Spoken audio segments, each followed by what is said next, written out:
అన్న అసలు అంటే జబర్దస్త్‌లోకి ఎట్లా పోయినరన్న మీరు? అంటే 'జబర్దస్త్' కంటే ముందే కొన్ని టీవీ షోస్ చేశానండి. కామెడీ షోస్ చేశాను.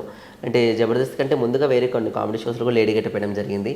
సో, అక్కడి నుంచి 'కెవ్వుకేక'తో ప్రారంభమైనటువంటి నా లేడీ గెటప్ జర్నీ, దాని తర్వాత 'తడాక' సుమ గారి ఓన్ ప్రొడక్షన్ నుంచి వచ్చిన 'కెవ్వుకేక' నుంచి, దాని తర్వాత 'జ్ఞాపక ఎంటర్‌టైన్మెంట్స్' సోనీ విజన్ వాళ్ళది మన అనిల్ కడారి గారి డైరెక్షన్‌లో 'తడాక', దాని తర్వాత ఓంకార్ గారి ఓక్ ఎంటర్టైన్మెంట్స్ ఓన్ ప్రొడక్షన్లో వచ్చిన ఫ్యామిలీ సర్కస్, దాని తర్వాత మల్లెమాల సంస్థ నుంచి వచ్చినటువంటి జబర్దస్త్. సో అలా అలా అలా అలా నా లేడీ గెటప్ ప్రయాణం సాగుతూ ఉంది ఇంకా.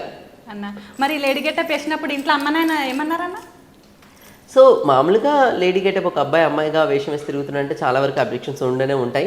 సో నా ఫ్యామిలీతో అంత అబ్జెక్షన్స్ ఏం లేవు, కానీ చిన్న చిత్క అప్పుడప్పుడు మమ్మీ ఎందుకు ఇలా కంటిన్యూ లేడీ గెటప్స్ చేయడము, so why don't you try normal characters, ఎందుకు ట్రై చేయట్లేదు, నార్మల్గా కూడా ఎందుకు వెళ్ళట్లేదు అని చెప్పేసి, అంటే ఇరుగు పొరుగు వాళ్ళన్న మాటల్ని కాస్త బాధపడి వాటిని తీసుకొని అడిగిన రోజులు అయితే ఉన్నాయి తప్ప అంతకుమించి ఎక్కువ ఇబ్బందులు అయితే లేవు.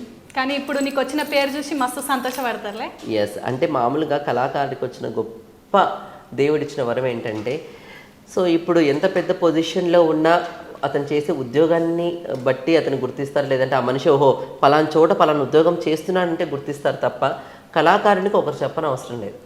సో 10 రోజులు ఒక సీరియల్లో కంటిన్యూగా క్యారెక్టర్ చేసినా చాలు, ఒక 10 మందిలోకి వెళ్తే ఓ పలానా సీరియల్లో పలానా క్యారెక్టర్ చేశారు కదా అని చెప్పేసి జనాలు పరిగెత్తుకుంటూ మన దగ్గరికి వస్తారు. కేవలం అలాంటి గుర్తించేటటువంటి వరం, గుర్తింపు తెచ్చుకునేటటువంటి వరం ఒక కళాకారుడికి మాత్రమే ఉంది.